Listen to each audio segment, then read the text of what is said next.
레위기 1장 1절을 한번 봐보게요. 성경을 찾아갑니다. 레위기 1장 1절 제가 읽겠습니다. 우리 설교 노트에도 있으니까 한번 보십시오. 다 함께 읽겠습니다. 여호와께서 회막에서 모세를 부르시고 그에게 말씀하여 이르시되. 민수기 1장 1절로 가보시게요. 왜 제가 이걸 하냐면요, 레위기가 어떤 책인지를 설명하려고 그런 것입니다. 민수기 1장 1절 다 함께 읽겠습니다. 여호와께서 시내 광야 회막에서 모세에게 말씀하여 이르시되. 보십시오. 레위기 1장에서는 여호와께서 회막에 임하셨는데 그 하나님께서 회막 밖에 있는 그 모세에게 말하는 거예요. 그래서 from the tent of meeting이에요. 그러니까 회막. 여러분 회막 하니까 좀 어렵게 느껴졌는데 미팅 룸이에요. 만남의 광장이라고 생각하시면 돼요. 그 자리에서 하나님께서 지금 부르시는 거예요. 밖에 있는 자를. 그러나 민수기에 가니까 바뀌었어요. 뭐죠? in the tent예요. 이제 회막 안에서, 즉 하나님의 임재 안에 들어가서 하나님의 말씀을 듣는다라고 말하고 있습니다. 레위기는 어떤 책이냐면요, 레위기는 이스라엘의 반복적인 실패에도 불구하고 죄로 가득한 이스라엘 백성과 함께하기 원하시는 하나님의 마음이에요.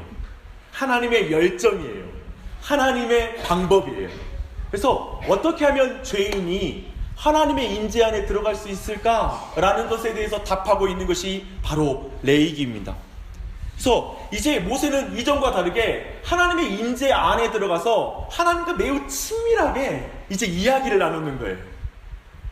여러분, 이 레위기의 이 표현이 사실 어때요? 광야의 인생을 살아가고 있는 우리 모두에게도 참 와닿는 표현들이 참 많아요. 방금 말한 것처럼 광야에 있는 텐트에서 하나님을 만나듯이 우리 또한 또 이 광야와 같은 세상에서 하나님의 텐트에서 하나님을 만나는 거예요. 그게 바로 우리에게 주어져 있는 은혜입니다. 우리 모두는 이렇게 말하죠. 하나님, 이스라엘 백성이 말한 것처럼 왜 40년 동안 광야를 돌게 하십니까? 좀 일찍 복을 주시지요. 은혜를 주시지요. 그러면 좋을 텐데 왜 하나님 우리를 이 거친 광야와 같은 세상에 홀로 덩그러니 놓이듯이 살게 하십니까? 하나님 어디 계세요? 왜 내게 도움을 주지 않으세요? 이렇게 우리는 외칠 때가 많이 있습니다. 그때 이스라엘의 하나님, 야훼 하나님, 여호와 하나님은 이렇게 말씀하세요. 나는 그 광야에 피라미드를 세우고 너를 고통스럽게 만드는 신이 아니다. 난 텐트면 충분하다. 난 텐트를 들고 너와 함께하는 하나님이란다. 신이란다.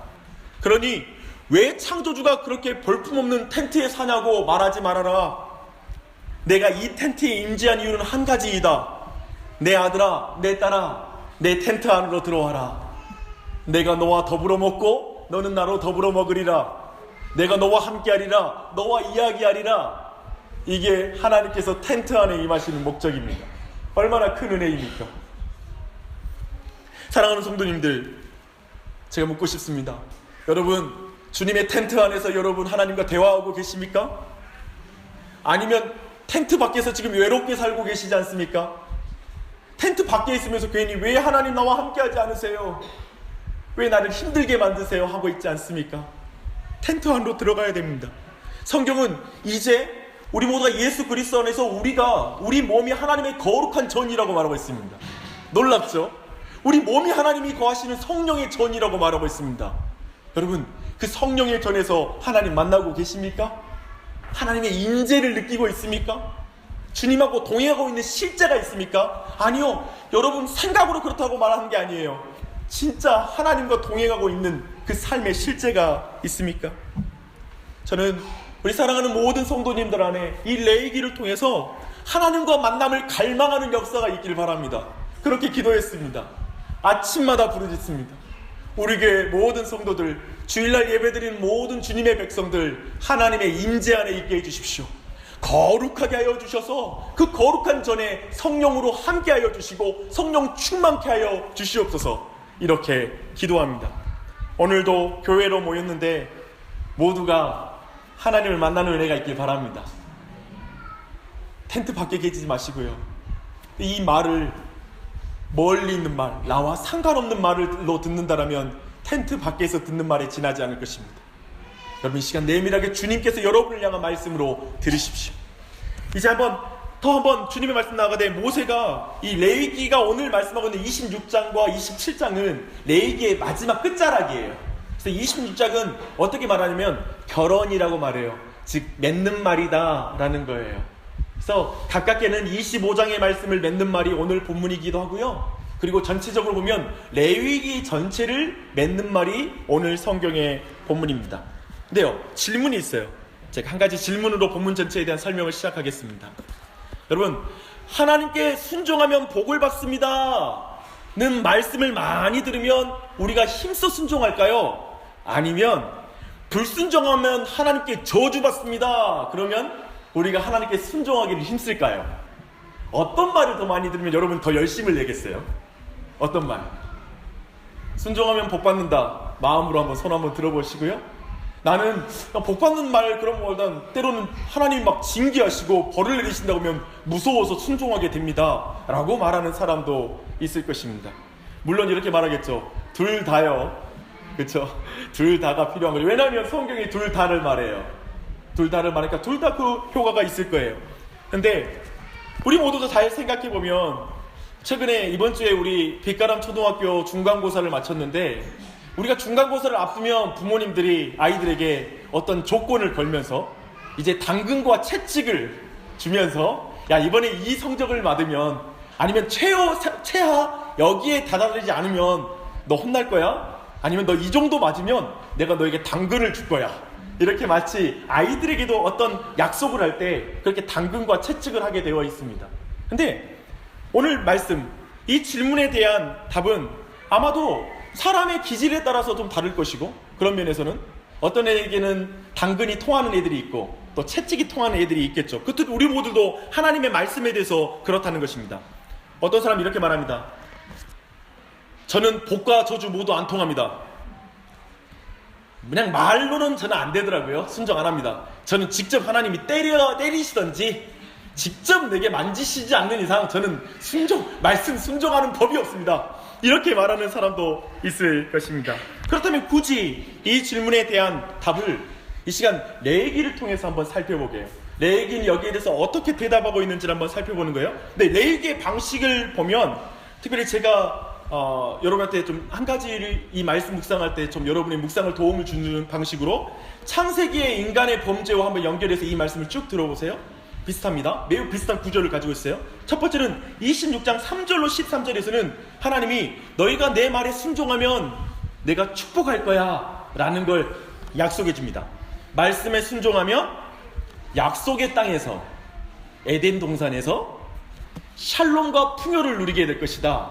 즉 영생하는 생명나무를 먹고 살 것이다 라고 이렇게 약속하시는 거예요.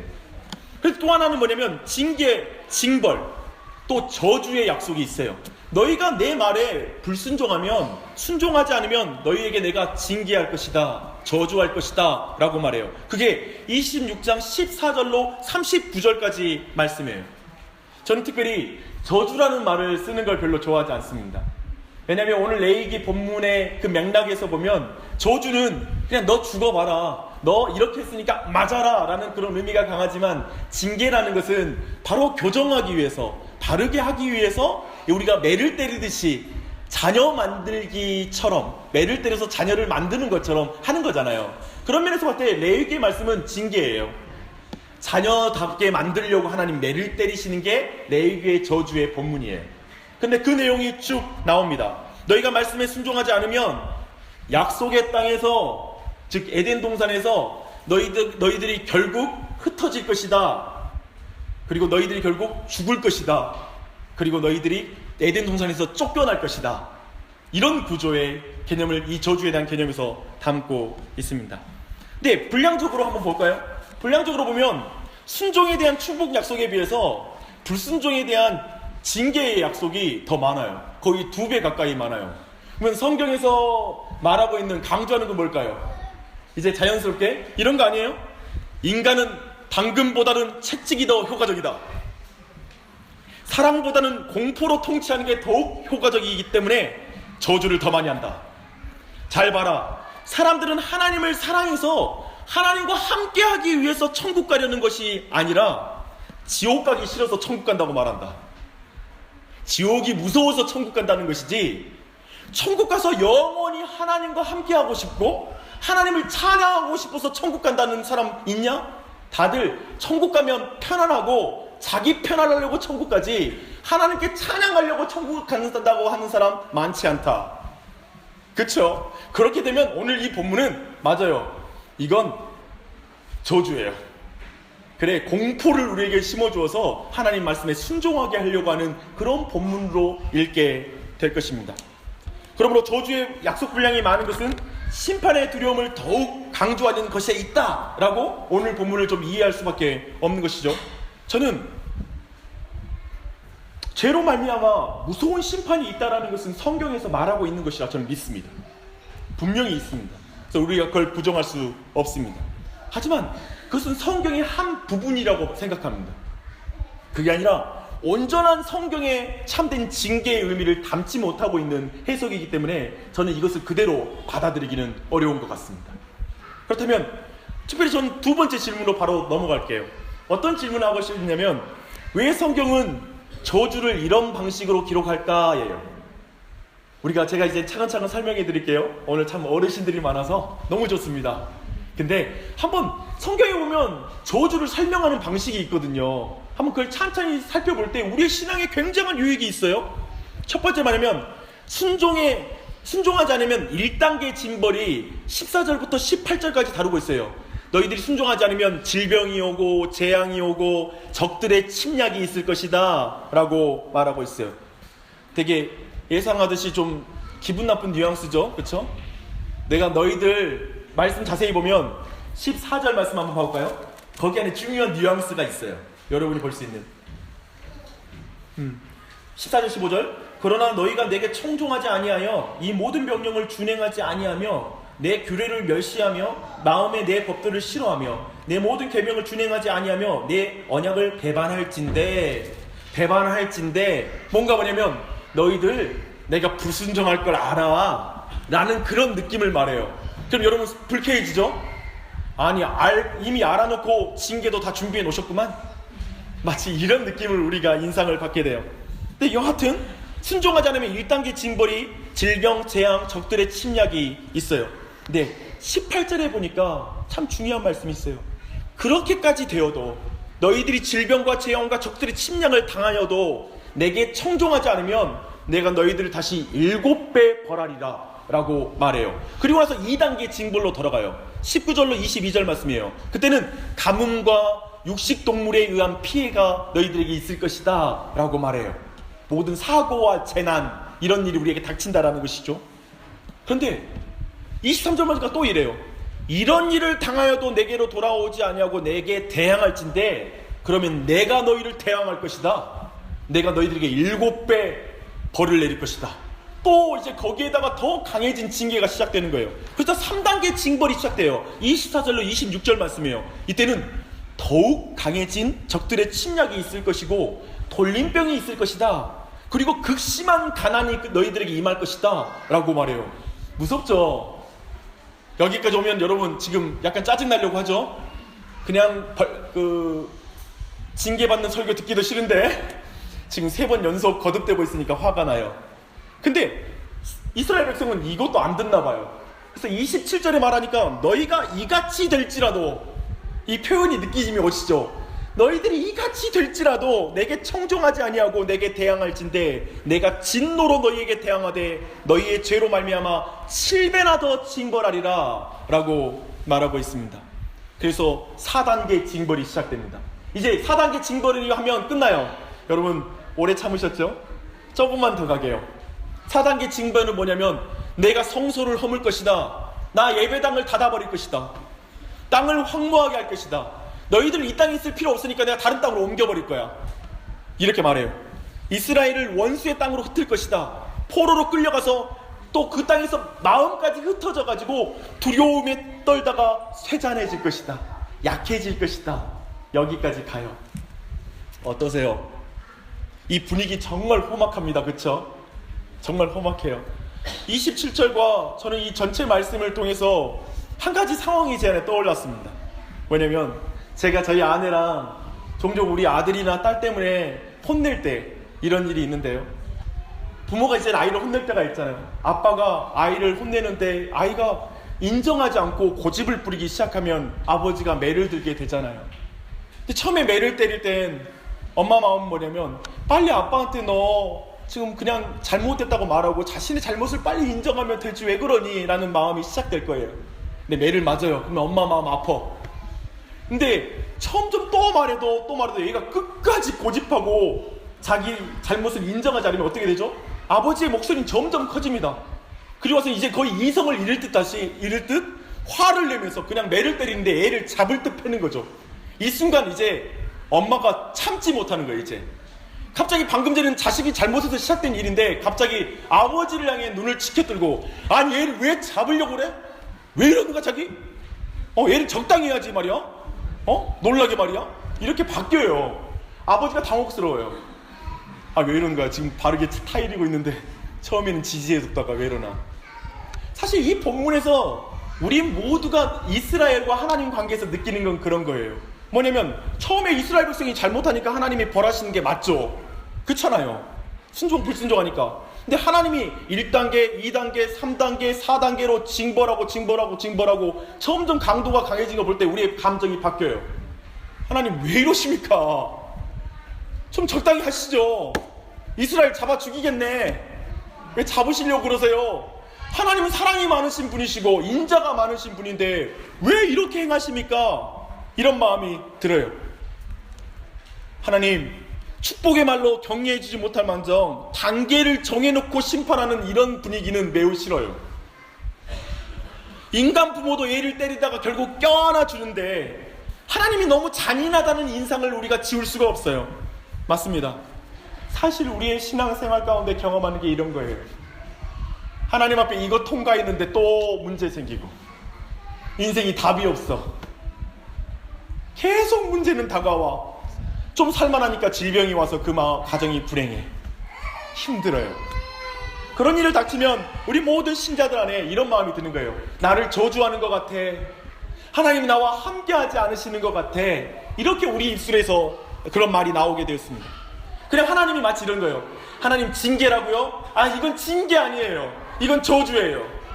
하나님이 사랑 없이 나에게 매만 때리는 분으로 느껴집니다. 라고 우리는 이렇게 고백하게 되는 것이죠. 그러면 그렇게 해석해버리면 레위기와 우리의 인생을 완전히 잘못 해석하는 거예요. 레위기는 뭔가요? 18절, 23절, 27절에 가장 중요한 답이 있어요. 뭐냐면 그렇게까지 되어도 불순종할래? 이런 일을 당하여도 너희들이 순종하지 않을래? 너희가 이같이 될지라도 너의 인생의 방향을 바꿔서 하나님을 붙잡지 않을래? 또 이렇게 단계를 나눠 징벌하여 설명하는 그 이유가 결국 뭐냐면 이스라엘을 회개하게 하기 위해서. 자세하게 내가 징벌하는 그 계획을 말하는 이유는 뭐냐면 우리는 자기가 징계를 당할 때 내가 지금 잘못해서 이런 일을 당하는구나를 깨닫고 하나님께 돌이키게 하기 위해서 자세하게 기록하는 거예요.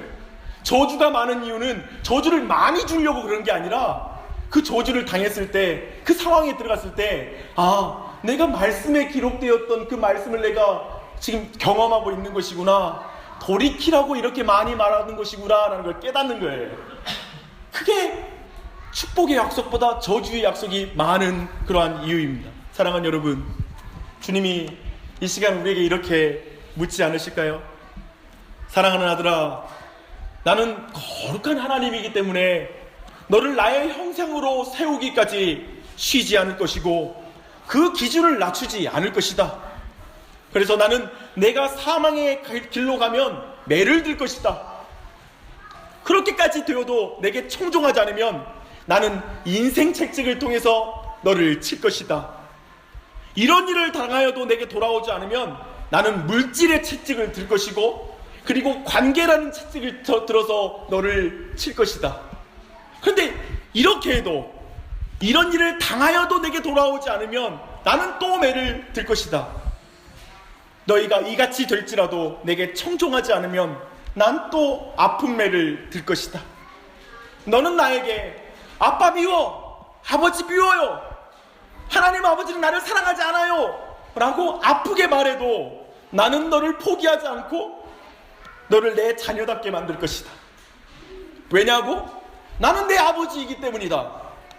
너는 내 자녀이니까. 나 여호와가 너를 사랑하니까 나는 매를 든다. 이해되십니까? 왜 징계의 말씀이 많고 이렇게 단계로 기록되었을까요? 자세하게 징계의 모습을 알려줘서 어리석은 우리가 주님께 돌이키게 하기 위함인 줄 믿습니다. 특별히 저는 한 가지를 여러분과 나누고 싶습니다. 특별히 징계의 제목 가운데 한 가지 인상적인 게 있습니다. 수고가 헛된 삶을 살게 될 것이라는 징계가 있습니다. 수고가 헛된 삶. 그렇지 않아요? 제가 본 건 뭐냐면 돈이 아무리 많고 강남에서 살아도 돈이 없다고 말한다고 하더라고요.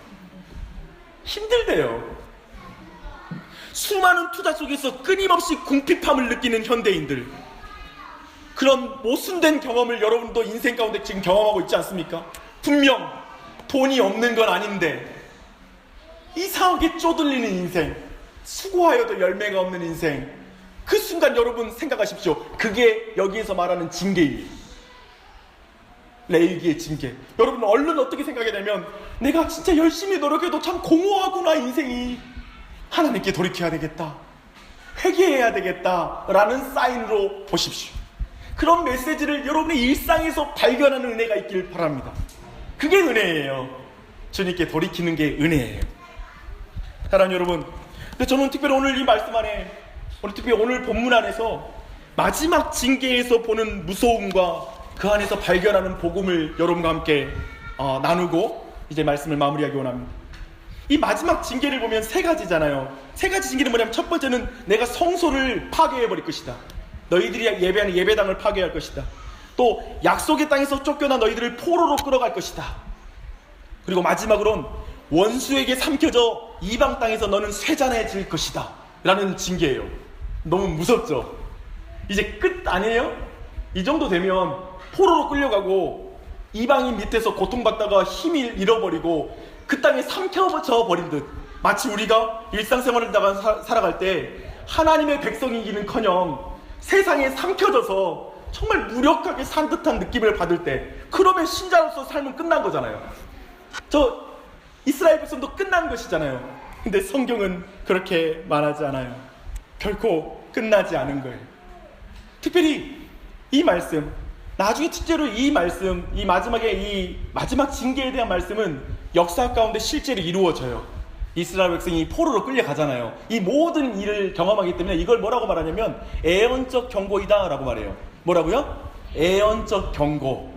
경고를 하는데 이미 그 경고 안에 미래에 있을 일들을 예고하고 있어 라고 말할 수 있어요. 그렇다면 하나님의 이 말씀을 이렇게 우리가 들을 수 있을 것 같습니다.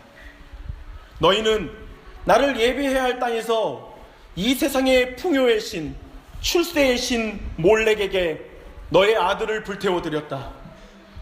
너는 내 자녀를 불태우면서 몰렉과 함께 나의 이름을 불렀지. 나에게 내 자녀를 잡아먹으라고 한 것이다. 내 형상으로 지은 자녀를 너희들은 나에게 먹으라고 했다. 그래, 너의 헛된 예배의 결과를 그대로 이루어지겠다. 이제 너희 아들의 살과 딸의 살을 너에게 먹게 해주겠다. 이제 너희의 헛된 예배로 내가 얼마나 역겨웠는지를 내게 경험하게 해주겠다. 부모가 헛된 후상을 섬길 때 결국 제 자식 인생을 잡아먹는다는 것을 내가 알게 해주겠다. 너희가 예배할 곳에서 나를 예배하지 않고 결국 너의 자녀들을 잡아먹는 것을 하고 있으니 나는 예배당을 헐어버릴 것이다. 예배당이 헐어졌다는 의미가 무엇인 줄 아느냐? 이제 내가 이 땅에 있지 않아도 된다는 말이다. 너희는 왕같은 제사장이기 때문에 그렇다. 그래서 나는 너를 이 땅에서 쫓아내어 원수들의 땅에 포로로 살게 해주겠다. 너희가 이 땅에서 안식을 주는 왕같은 제사장 나라로 살기를 포기했고 도리어 이 땅을 괴롭히고 다른 사람들을 괴롭히는 그런 인생을 살았기에 나는 너희를 포로로 옮겨서 이 땅을 쉬게 해주겠다. 너희가 내 백성으로 사는 것을 싫어하고 내 말을 듣지 않으면서도 세상을 좋아하고 세상의 가치관을 따랐으니 그래, 이제 아예 세상으로 보내주겠다. 내가 좋아하는 세상에 가서 실컷 살아봐라. 이게 마지막 징계의 말씀입니다. 어떠세요? 우리 세상 좋잖아요. 기웃기웃거리고 있잖아요. 마지막 징계는 뭐냐면, 그래, 가서 세상에 살아라 해버린 거예요. 그러면 끝났나요? 모든 것이 끝난 것처럼 보여요. 이건 징계가 아니라 저주인 것처럼 보여요. 근데 심지어 여기 안에도 이것 또한도 하나님의 저주가 아니라 징계예요. 하나님 여기 안에서도 회개하기 위해서 마지막 수단을 쓰는 방법이에요. 회개하게 하기 위해서. 은혜가 아닙니까? 사랑하는 여러분, 이 마지막 징계에서 보는 복음을 여러분과 나누고 싶습니다.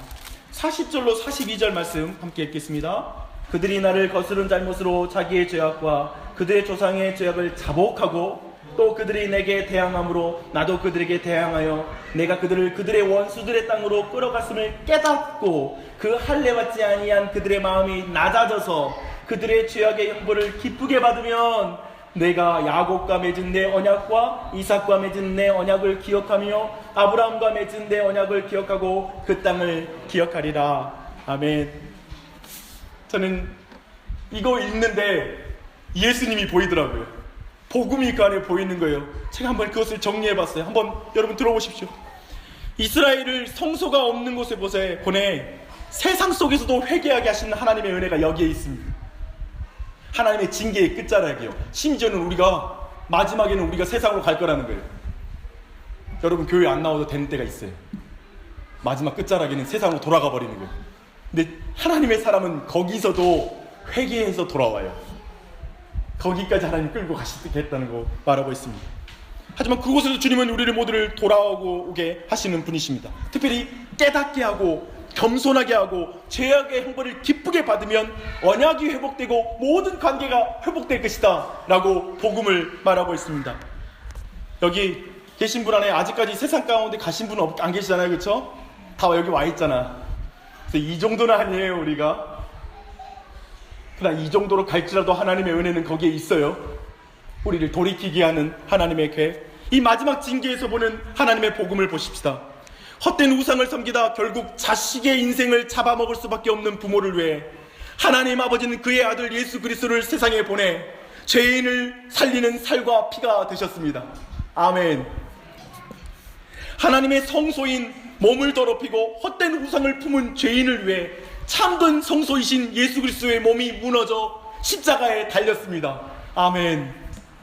헛된 우상에게 예배하고 다른 사람에게 안식을 전하는 제사장의 사명을 잊어 예배가 무너지고 삶이 무너진 이들을 위해 우리 주 예수 그리스도께서는 하늘에서 내려와 자신의 사명을 잊지 아니하시고 끝까지 자신의 몸을 십자가에 달려 죽으심으로 말미암아 우리의 예배를 세우시고 우리의 삶을 회복하십니다. 아멘. 하나님의 말씀에 무관심과 불순종으로 안식을 잃고 두려움에 벌벌 떠는 죄인들을 위해 예수님이 완전한 순종을 하시고 십자가에서 다 이루시고 우리에게 샬롬이라고 말씀하십니다. 아멘. 결국 원수에게 쫓기는 인생, 작은 인생의 부침에도 소스라치게 놀라는 수밖에 없는 우리 인생, 우리를 위해 예수님은 말할 수 없는 공포와 말할 수 없는 영혼의 고통을 느끼시면서 그 십자가의 길을 걸으시고 우리를 위한 대속의 사역을 다 이루셨습니다. 아멘. 결국 세잖아요. 소멸할 수밖에 없는 죄인을 위해 예수님이 세잔해지셨고 예수님이 죽음을 감당하셨고 그래서 우리 모두를 강하게 하여 주십니다. 우리가 약할 때 강함은 그리스도의 강함이 우리 안에 있기 때문입니다.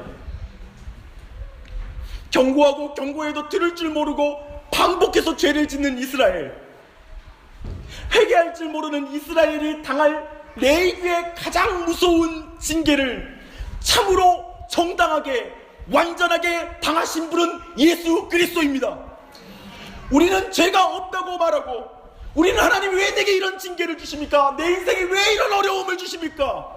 왜 날 고통스럽게 하십니까? 이렇게 우리는 하나님께 외칠 때 주 예수 그리스도는 십자가에 달려서 외치십니다. 내가 너를 위한 모든 구원의 일을 다 이루었다.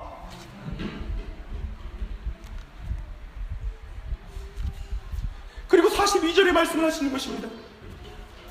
내가 야곱과 맺은 내 언약과 이삭과 맺은 내 언약을 기억하며 아브라함과 맺은 내 언약을 기억하고 그 땅을 기억하리라. 이제 너희는 내 백성이 될 것이다. 근데 그 앞에 보니까요, 이런 말씀이 있어요. 그들의 죄악의 형벌을 기쁘게 받으면 우리 주 예수 그리스도께서 우리의 죄악을 기쁘게 받으셨습니다. 그 은혜로 말미암아 하나님과의 언약이 회복되었고 그 관계가 회복되었습니다. 우리는 하나님의 자녀입니다. 끝까지 가볼까요? 그 전에 많은 사인을 통해서 여러분 하나님께 돌이키십시오. 다시 한번 열심을 일으키십시오. 다시 한번 사명을 일으키십시오.